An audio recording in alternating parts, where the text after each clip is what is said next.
Hi guys, we are going to talk with makeup artist Marium Jeelani, and she's also a women's rights activist. Yeah, she's here.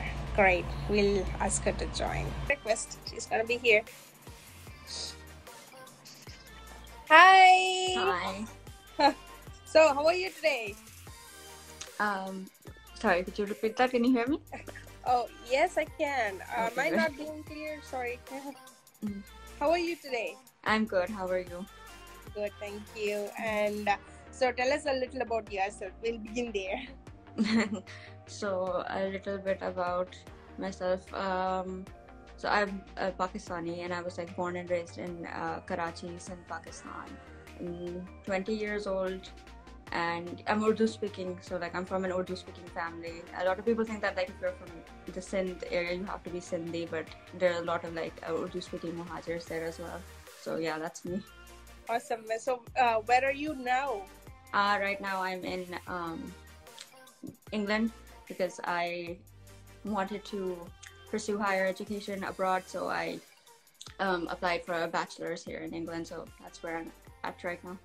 Oh, awesome. So, you're in England. Great. So, how is the weather there? Do you like it there?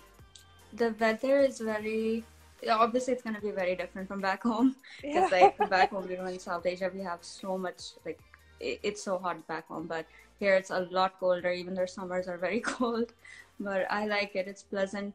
It's easy to like walk around and run a few errands here and there. Awesome. Great. Okay. So, about your makeup. So, who got you interested in it first, and when did you get interested in makeup? So I've always been like a very artistic person from a very young age. I was like, always taking part in like these art competitions and really into drawing. And through that, I was able to like experiment with different mediums. Like I remember I traveled a lot to East Asia, like Singapore and Malaysia and stuff, and I really got interested in nail art and manicures. And then gradually, at the age of 12, I found makeup tutorials on YouTube, and I started watching them, and that's how I first got into makeup. And I've been doing it ever since I was 12 up until the age of like 20, which I'm 20 right now. Okay, great. You have seen a lot of countries somehow. How did you manage to do that? Did you move with your family around, or did you go for? We would like back then we would just like go on vacations. It was usually because of my mother's job. Like she had to travel a lot. We would just join along. But right now, currently, like it's just me here. My family's still back home. Yeah, miss them. Yeah. Obviously. So, who is your role model? One person that's someone who you always refer to for makeup tips and stuff. I wouldn't say there's like one person who's like the role Okay. model that I like always follow. It's like for me, inspiration is like everywhere. So like sometimes like I'll watch someone and I like a particular technique that they do. I'll watch somebody else and I like something that they do. I'm also like really into photography, like makeup photography, beauty photography, filmmaking. So it like comes from different people. I can't like single it out to like one person. Okay, so nice. So, how did you start your platform? And how did you get so much followers on Instagram? How did that happen? So I started my platform back when I was like in like first year A levels, which I don't know what the equivalent to that would be. I think that's like second last year of high school or something. And it was in 2017. I remember December 2017 around that time, and I started because I kind of knew that I wanted to do something. Like I wanted to like use my platform, and I always knew that it wouldn't just be about makeup. It would be something more than that because I have so many opinions, and I have there's so many like obviously like where we're from, Pakistan, India. There's so many social issues, and you can't when you have certain privileges, you can't help but like feel this need to help those who are like less privileged than you, like advocating for people's rights. We have so much gender inequality, wealth inequality. So I knew that when I was starting off my platform that I wanted it to be more than just makeup. Initially, I obviously started off with just makeup, and in terms of like how I grew my platform, I have to be very honest. With Instagram, I was able to grow it to my growth on TikTok. So because I was like gaining a lot of attention on TikTok, I was able to kind of like you milk that onto other platforms. Okay, nice. Okay, so obviously, since we are from Southeast Asian communities, there's a lot of stigma attached to everything and anything, a lot of things actually. And so, makeup, even there are so many prejudices against makeup, right? Did you face any, and how did you handle it?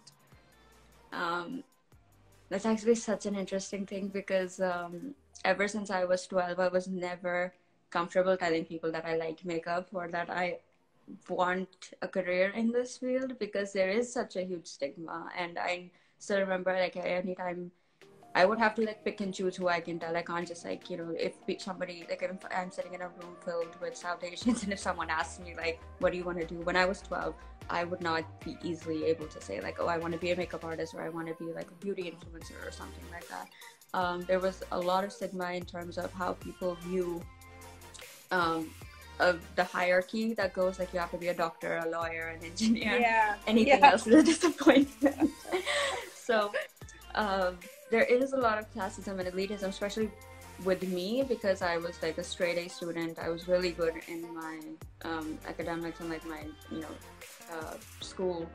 I was also really good in extracurricular activities like debating, etc., etc. So there was this expectation that you have to be something like a lawyer or a doctor or something. How can you not? Because like if I sit down and I'd be like, I'm gonna be a graphic designer, they're like, you're wasting your potential being this particular occupation. You can use it to like save lives. So how I worked around that is honestly trying to, first of all, like accept myself, that it's just because I'm doing something that's unconventional. Even right now, like doing TikTok, extremely unconventional. I don't think many brown parents want to hear that you want to do this for a living, but you need to start accepting yourself that just because it's unconventional doesn't mean you're not working hard or like you're not doing something significant, because you're still making an impact, you're still contributing to society.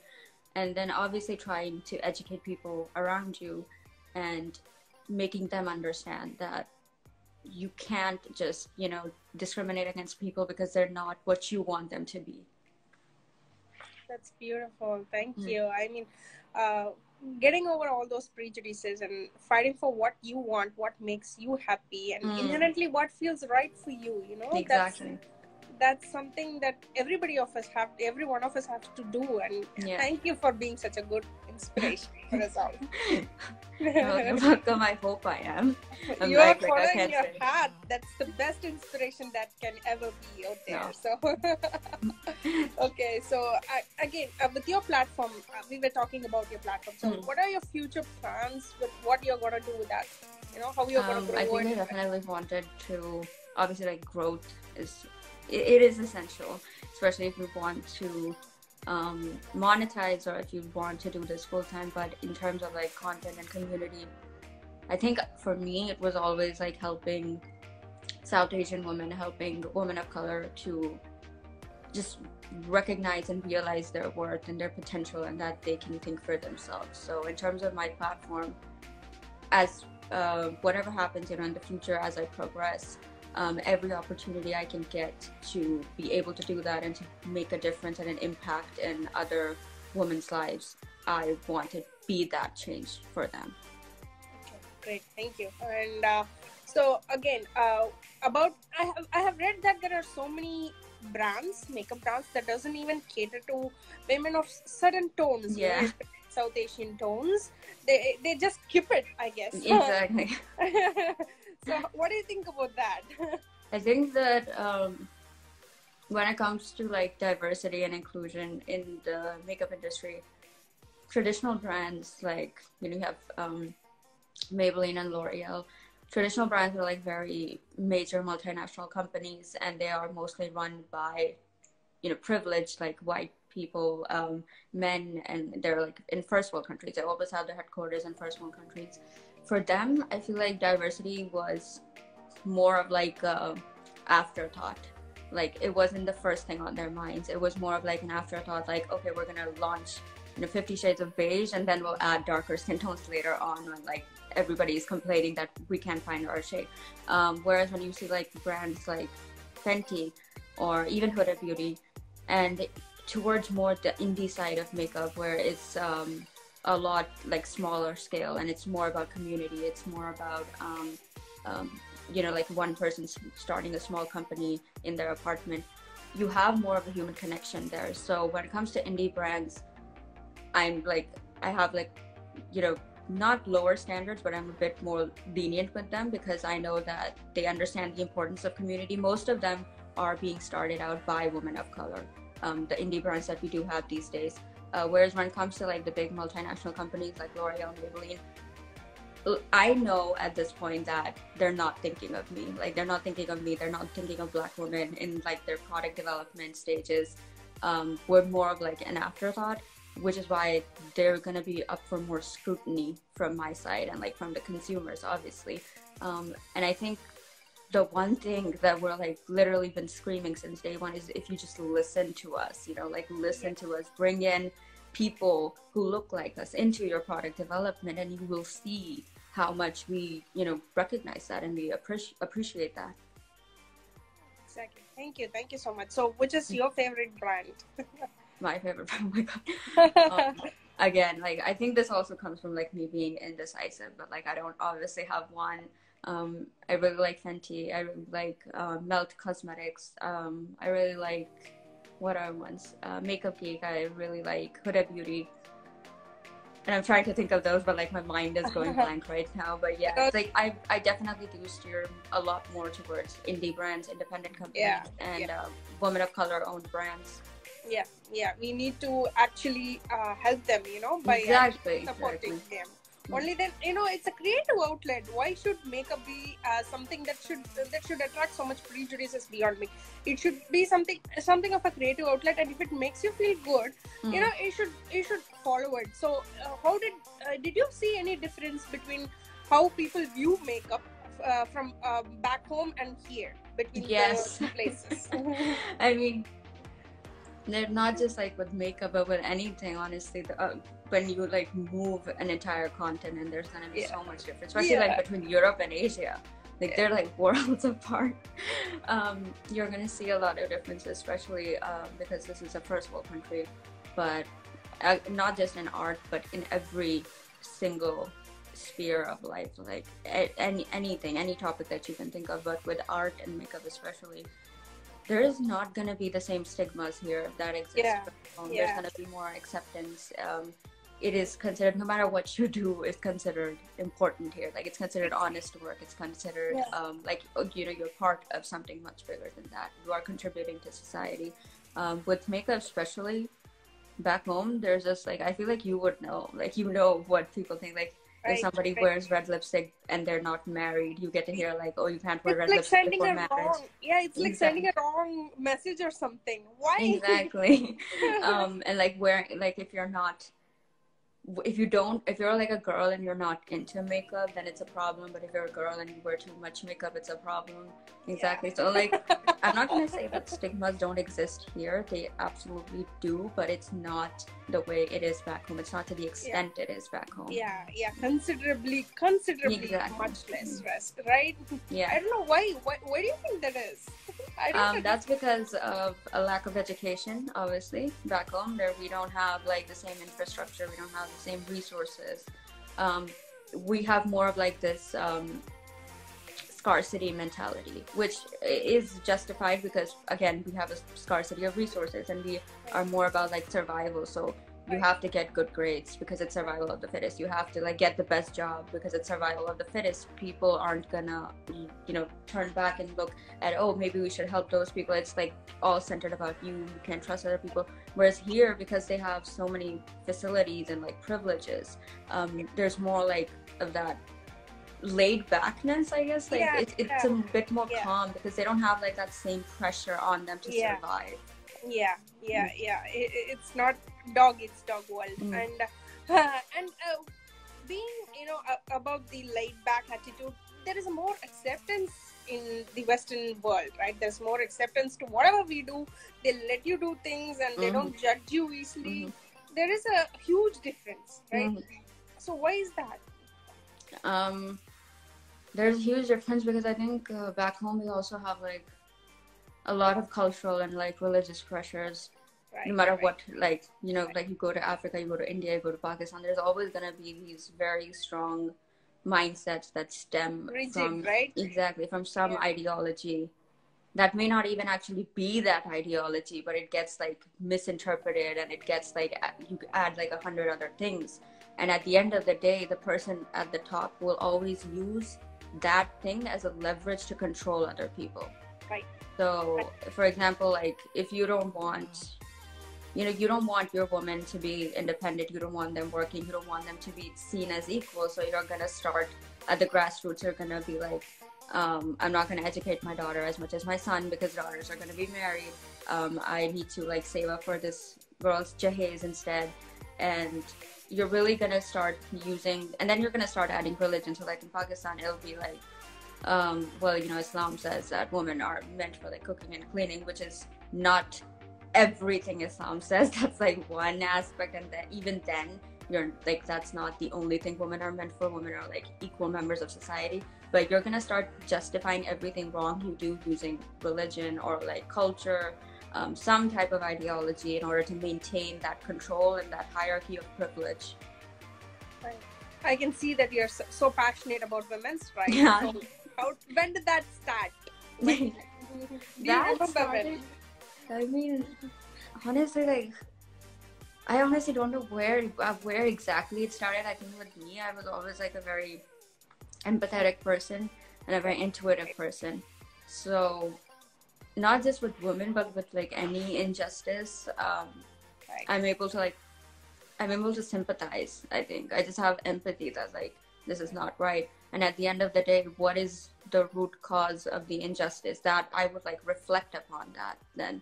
So even if it's like, you know, Black Lives Matter, even if it's like racism, for example, which is, you know, white supremacy. So you reflect upon that, like, how would it feel to be denied a job just because of your skin color? And what's the difference between you and the person who got the job? It's your skin color. You don't have control over that. A. B. Why did this happen? So then you start looking at history, like, oh, you know, white supremacy has been going on since the colonial era, and now you have all white countries that are developed and their first world nations versus all the countries where they're majority people of color. They're either developing or underdeveloped, which means that inevitably we have to cater to the white man and the system that they've created, and we're not going to be treated equally in that. And then when you like start, obviously, like, because of my both empathy and intuition, I feel like you can't help but just sit silent about these things. You feel like you have to do something. Right. Mm-hmm. You know, standing on the sidelines is as bad as supporting something. Mm-hmm. So yeah, we have to talk out, and thank you for that. Yes, and as you said, empathy. That's the grassroots. That's where it all starts. You know, if we had that. Exactly. There's such a it doesn't amaze me, it just boggles my mind when I see people who don't have like sympathy or empathy. It's like, how can you not? Right. Mm-hmm. It's something that is very difficult to absorb and understand, actually. Exactly. Yeah. So how do you think we can be allies to the marginalized communities? How do you think we can be? You know, allies. We can be all allies. Aligned. Yeah. I think for me, I've always said like there's no act of change that is like too small. There's no act in which you can like help other people that's going to be too small. I think people, when you say like, oh, you should be an ally, you should care more, they think that you need to like start going out on the streets and start protesting. Like, that's not it, you know. Any small change makes a huge difference. Maybe if you're like a guy and your friend circle has a tendency to make like a lot of misogynistic jokes, calling that out is a change, and it will help. You know, if you're somebody who's really into fashion, avoiding fast fashion brands and trying to like buy more sustainable or secondhand apparel, that's a change. So there's really no act that's too small. Even if like you can't afford to donate, you can't afford to, you know, maybe take out time and attend all these protests because like you have jobs, or maybe you're a mom or something, you can sign petitions. You know, you can maybe start these difficult conversations in your own circle. So there's no act that's too small. You just need to figure out what works for you according to your circumstances. You know, so many, as you said, they're admirable opinions. You have so many. Thank you. You know, women should have opinions. If we don't, what are we, right?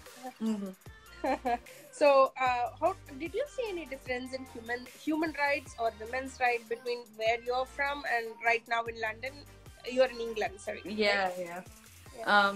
There is obviously a huge difference between like back home and here. Right. I mean, it's one of those things. It's like, where do you even begin with this? Issues that we have here, mainly in terms of like human rights and women's rights, they're obviously like extremely important and they're completely valid. But when you're like comparing a first world country to like a third world country, there are so many infrastructural systemic differences that will result in different injustices that you will see back home. You know, there's a lot of rights that women have here that like back home we're still fighting for, obviously. There's so many, not just like in terms of rights, but there's a lot of difference in mindset that we're still trying to change back home. And I'm not gonna say that like one is better than the other or one is right than the other, because at the end of the day, the reason we are the way we are is because we were a previously colonized country. Like all of India was previously colonized. And that's why we're lesser developed, we have less education, we have all these issues. So it's not like we're to blame for all of this at like the very beginning, but we are contributing to it. You know, at one point we do need to take accountability that, okay, humanity exists and you don't need to be educated to understand humanity. You don't need to be educated in order to know that like no matter what the person's gender is, no matter what the person's color is, no matter what their ethnicity, race, caste is, they're an equal human being just like everybody else. Right. That's beautiful. Thank you, yaar. Seriously. Thank you. You're welcome. You know, educating people on such thoughts, that these kinds of thoughts exist, there are ways to think other than the way that they are thinking. You know, not just education doesn't mean books and going to somewhere like school or college, like a private school or something. Right? You have to talk to people who are broad-minded, who have such thoughts and opinions. You have to educate yourself that there are other ways of thinking, you know. Exactly. So, yeah, and so speaking out is the only way that we can contribute to educating everyone around, and you're doing that. So thank you so much. Thank you so much for that. And so your makeup artistry, you know, your creative outlet using makeup is also in a way a woman's right, you know. I know. Yeah. So I understand it now. So for a complete newbie, how do we go about, you know, where do we start with makeup? For somebody who's like just starting out in makeup? Where do we start? I always tell people, the thing is that like it's somewhat related to this, but when I had friends, and I still have friends who are always asking me for like makeup advice, I always ask them like, do what makes you feel happy, don't do something that you feel like you should be doing. Because I had friends who like, for example, one of my friend back home, she was really into lipsticks, and then she started asking me about like contouring and foundation, and I was like, I could tell when I was like explaining her this that she was getting really frustrated. So I asked her like, okay, you don't have to do this. You do realize this. Like, you don't have to wear foundation. You don't have to do contouring. She's like, yeah, but it's like everybody I see knows how to do contouring. And I'm like, okay, but do you want to do contouring? She's like, no, I just like lipsticks. And I was like, just stick to lipsticks. You know, so there is going to be this pressure of knowing how to do like a full face of makeup or knowing how to do the latest trend or something. And for me, it was always about what makes me happy. I got into makeup, or like I do makeup. And yes, I will take like 3 hours to do one look because it brings me happiness. It's therapeutic for me. I don't do it because it's something that I should do. And I know because a lot of young girls, they'll get into this thinking that they should know how to do it. Stick to what makes you happy. If you just like eyeshadow, just do eyeshadow. If you just like eyeliner, just do eyeliner. You don't have to have like a full face of makeup. So start with what brings you happiness, you know? Maybe you like lipstick, just stick with that. And like, then you can build upon, okay, maybe I want to start doing eyebrows now. Maybe I want to start wearing mascara now. Right. What clarity of thought you have. Seriously, because I've seen this a lot, like women getting frustrated because they don't know like the latest trend, or they're asking me like, why does it have to be so complicated? That's an indication that it's not you who wants to do it, you feel this pressure that you should know how to do it. Right. So yeah, and you have been very inspiring. Your clarity of thought, being clear about what you want is the place that you start. Everything starts right there, right? What makes you happy? Exactly. As you said, be clear about what makes you happy and be fearless to pursue it, just like you are doing, and have empathy for others too. Try to be a little bit understanding. Those are few wonderful thoughts that I got from you, that we received from you. So thank you for joining us today. And thank you so much for having me. And how are you going to carry this forward? Your makeup artistry and the human rights and women's rights activist. Activist. Yeah, carrying this forward. I mean, obviously, like will have like the platforms. I have Instagram, TikTok, and YouTube, and any other opportunity I can get, like this one right here, you interviewing me.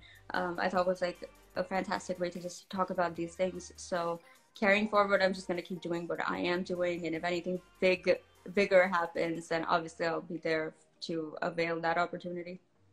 I know you have already given us so many pearls of wisdom, so thank you. But do you have anything that you want to, we'll be humbled and honored if you can use our platform to reach out to anyone or any women or from back home or where you are right now, and say something that actually means a lot to you, that you wish that they knew? Any like famous personality? No, educating, right? We were talking about how educating is most important. I thought you meant like, is there like a message you want to give to like some famous personality back home? But if there's like anything, I think it all boils down to like being able to just think for yourself. Right. That's like the main message, because I think from day one, if you are a marginalized community, you're gonna have everybody telling you what you should do, what you can't do, and I think I just want women, like especially women back home, to know that like they have rights. They are just as equal to everybody else, any man that they have in their lives, and that they're fully capable and resourceful, just like everybody else, and they should think for themselves and not just listen to what other people are telling them to do. Thank you so much. You're welcome. Wonderful message. Thank you, Marium. Thank you for donating your precious time to us. Thank you so much for having me. Thank you, Marium. Bye-bye. Bye.